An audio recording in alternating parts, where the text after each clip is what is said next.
Class साहब, बहुत अच्छी बात है कि रिपोर्ट पब्लिक कर दी है। इस पर बात भी हुई थी प्रोग्राम में लास्ट वीक। हम अदायगियां कर रहे हैं, क्या रिकवरीज भी हो रही हैं? आपने कहा जी, बड़ी अच्छी बात हुई है कि जो हमने कहा कि इमरान खान साहब ने आज जो पब्लिक करने का उन्होंने इसका हुक्म दिया है, ये वो डॉक्यूमेंट है सारा। ये इसको पढ़ा है मैंने, आमिर साहब ने भी पढ़ा है, कोई हमने भी कोई बैठ के सारा इसको डिटेल से। वैसे तो 2 जजमेंट्स हैं इसकी, एक उसकी या अदालतों के जो नवाज शरीफ साहब के साथ वो अटैच हुए हैं, तो मेन जो है कोई 65 या 66 जो है ना, यहाँ पे टोटल है। अब सवाल यह है कि इमरान खान साहब को साफ ज़रा इस पर अप्रिशिएट करना चाहिए कि उन्होंने ट्रांसपेरेंसी से काम लिया है। वो पहले भी करते रहे, शुगर का भी हमने देखा, वीट का भी देखा, तेल का भी देखा, फिर हमने उसके बाद सीमेंट का भी देखा। वो तमाम चीज़ें, ये क्रेडिट मेरा ख्याल हुकूमत को देना चाहिए कि जो भी इनकी पॉलिसी इंक्वायरीज आती हैं, स्कैंडल आते हैं, तो उसको आके इंक्वायरी भी कुछ ना कुछ अच्छी बुरी जो भी होती है वो भी होती है, प्लस वो उसको शाये भी कर देते हैं। और हमारे जैसे लोगों के लिए 2-4 दिन अच्छा दाल दलिया चलता रहता है, दाल दलिया हमारा चलता रहता है। वो फट्टे चलते हैं तो इंक्वायरीज होती हैं, फिर हम ये डॉक्यूमेंट पढ़ रहे होते हैं तो खबरें निकाल रहे हैं, तो अंडरलाइन कर रहे हैं, तो फट्टे चल रहे हैं, तो सब कुछ। ये तो उनकी बड़ी मेहरबानी है कि हमारी दुकान उन्होंने चलाई हुई है। उन्हें ये समझ आ गई है कि इनका अगर मुंह बंद रखना ना मीडिया का, तो इनको खबर दिए रखो। अपने से दूर हटाना है तो कुछ और इनके मॉन्स्टर के मुंह में डालते जो इनकी भूख नहीं खत्म होती, मीडिया खबर देते जो ये उनको किसी ने अच्छा मशवरा दे दिया। लिहाजा आप देखें 5-6 बड़ी इंक्वायरीज हो रही हैं, वो चल रही हैं, हम उसके पीछे लगे हुए हैं।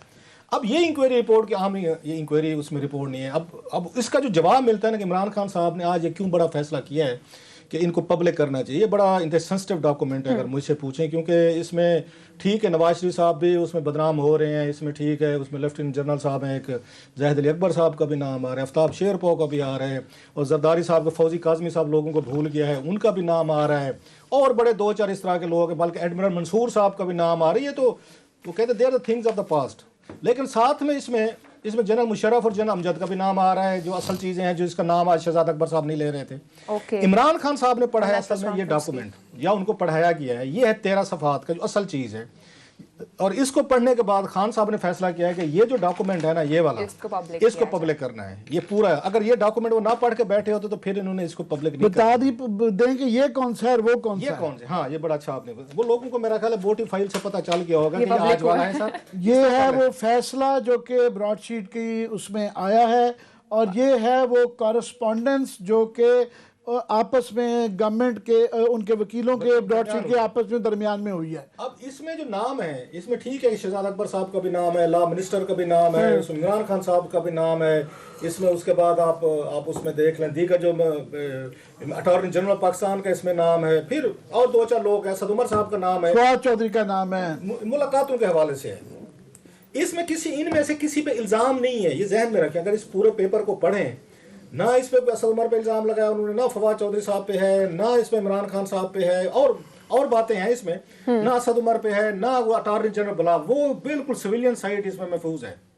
इसमें नाम जो आ रहे हैं वो मिलिट्री साइट के आ रहे हैं। ओके, जरा जहन में रखिएगा, इसमें तमाम में जो 3-4 बड़े नाम आ रहे हैं वो सारे मिलिट्री साइड से, जर्नैलों के नाम आ रहे हैं, जर्नैलों के नाम है। चला बड़ा आमिर साहब ने आसान काम कर दिया, मेरा काम है तो एस्टैब्लिशमेंट तक बैठा था, इन्होंने आके दे दिया। सो इमरान खान साहब के लिए बड़ा आसान था ये बताना कि वहाँ पे वो कहते हैं एक तीर से 2-4 आपने शिकार करने हैं।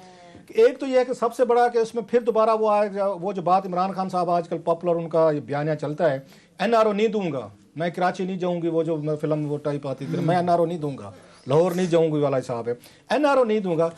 ये जो डॉक्यूमेंट है, इससे ये पता चलता है कि यहाँ पे पाकिस्तान में NRO देने की रिसेंट पास्ट में रिवायत किसने डाली थी। वो रिवायत डाली थी 2 लोगों की तरफ इशारा जाता है, मेन तो जनरल मुशर्रफ की तरफ जाता है कि इनकी जो पहली डील हुई थी 20 साल बाद भी हालात वहीं पे आ खड़े हो कि इमरान खान साहब कह रहे हैं मुझसे NRO मांगते, मैं इनको NRO नहीं दे रहा। अब उनको ये पता चला डॉक्यूमेंट पूरा आ गया जिसके तहत तो पूरी कौम को कह सकते हैं, अगर कौम को वैसे पढ़ने लिखने का इतना शौक है तो नहीं, खैर से बहरहाल अगर कौम पढ़ना चाहे तो इससे ये पता चलता है कि सबसे बड़ा जो NRO है वो जनरल मुशर्रफ ने दिया था नवाज शरीफ साहब को, और जनरल अमजद साहब जो हैं उस वक्त जो सारे वो इन्वेस्टिगेशन नैब चला रहे थे, सब कुछ करा रहे थे, वो उसमें बराबर के उसमें शरीक थे। अगर इसकी आप पूरी उसमें जाएँ, डिटेल में जाएँ कि ये जो 5 अरब का जुर्माना हुआ है, इसमें 2 लोगों की तरफ जाएगा। इंक्वायरी अगर जाती है, मेरा ख्याल है after reading this document and ये जो दोनों डॉक्यूमेंट हैं, इसमें सारा जो बर्डन जो है ना वो जनरल परवेज मुशर्रफ की तरफ जाता है। इन्होंने एनआरओ दिया, इन्होंने जाके एक उसको जाने दिया नवाज शरीफ साहब को, इन्वेस्टिगेशन तमाम रोक दी गई जब इनका वहाँ पे एनआरओ हुआ था।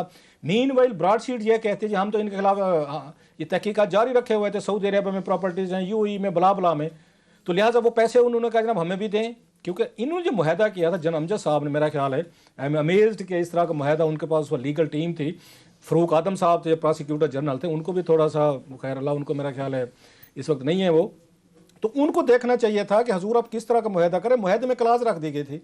और मज़े की बात है ब्रॉडशीट कंपनी बनी थी यहाँ पे, आपको याद होगा ये उसमें मेरा ख्याल मई 2000 में बनी थी, 1 महीना पहले बनी आमिर साहब, और दूसरे महीने जो है जून में उसको कॉन्ट्रैक्ट दे गया है, इन्होंने $multi-billion कॉन्ट्रैक्ट दे दिया। बड़े डूबियस अंदाज से offshore company man of oil में बनाई हुई, जिसका कोई रिकॉर्ड नहीं है, ना बंदों का, ना कंपनी का, ना कुछ का। 1 महीने के अंदर इतना बड़ा पाकिस्तान का कॉन्ट्रैक्ट उनको दे दिया गया। और जनरल अमजद साहब ने उस कॉन्ट्रैक्ट पे साइन किए, उन्होंने सारा डील किया।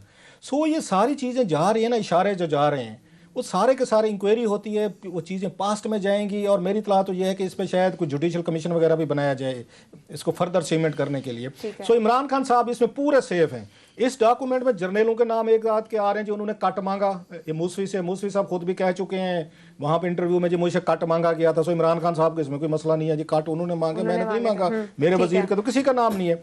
एक चीज़ लास्टली मैं कहूँगा, हालांकि इसमें बड़ी चीज़ है, ये डॉक्यूमेंट ऑफ शेम है, मतलब इसको पढ़े ना अगर सारे पाकिस्तान डेफिनेटली हमारे लिए बदनामी थोड़ी होती है, हमारे लिए बदनामी कि हमारे वहाँ पे अकाउंट्स में से जो पैसे जिस तरह के उन्होंने निकाले हैं और उसको फ्रीज करके सब कुछ हुआ, वो एक अलग कहानी है। इसमें दुख ये होता है आमिर साहब कि इसमें 3-4 इसमें चीज़ें हैं। आफ्ताब शेरपाव से शुरू करते हैं, चलो नवाज शरीफ साहब तो एक वो है ना, हमेशा रहते हैं। इस डॉक्यूमेंट के ज़रिए इसी ब्रॉडशीट ने इनको इन्फॉर्म किया था कि ये आफ्ताब शेरपाव साहब जो हैं 2000-2001 में इनकी जर्सी में बैंक अकाउंट है जिसमें $35 लाख पड़े हुए हैं। आप हमें ये उसकी अथराइज़ करें और हम उनको लिखते हैं वहाँ पे कि इनके जो है ना फ्रीज, ये जो पैसे जो है ना फ्रीज़ करें, और आप हमें लिख के दें, बैंक से हमारी बात हो कि हम ये पैसे आपको भिजवाते हैं।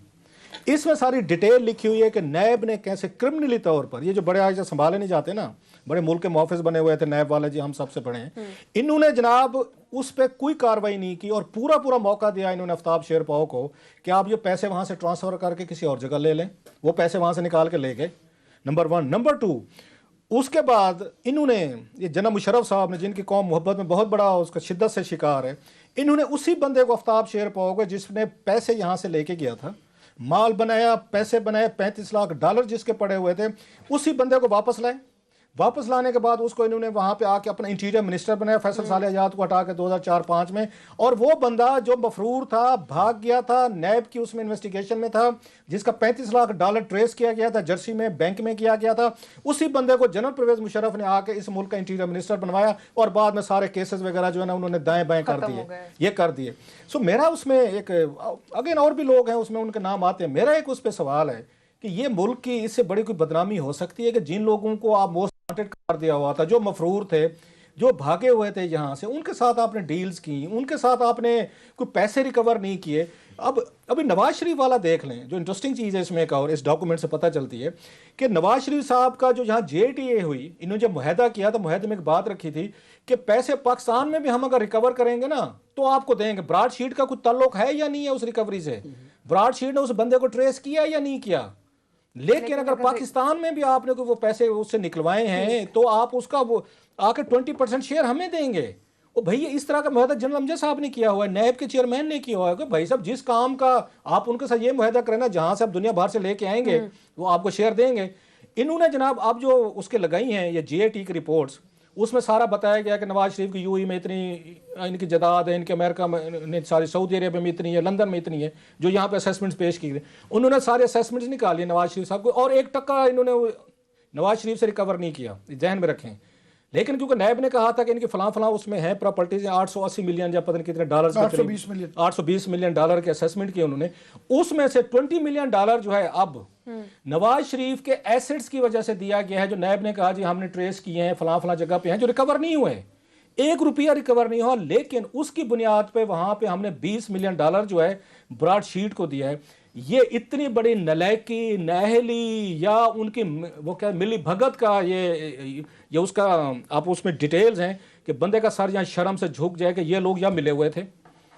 या इतने बड़े नलायक थे कि लोग आए हैं इनको बेवकूफ़ बना के लगे गए हैं, 2-2 3-3 दफ़ा इन्होंने पेमेंट्स किए हैं, जैली किस्म के यहाँ कंपनियां बनाई गई, उनके साथ मल्टी बिलियन आपने मुआहदे कर लिए हैं। और अब हमें यह भी बताया जाता है कि हमसे ज़्यादा सियाना वो सियाना बढ़ के, हमसे ज़्यादा सियाना को दुनिया में है नहीं, तो ना हम या किसी को समझते हैं। So it's a document of shame. हमारी नलायकी, हमारी करप्शन, हमारी मिली भगत अगर आपने ढूंढनी हो ना, इस डॉक्यूमेंट में मिलती है।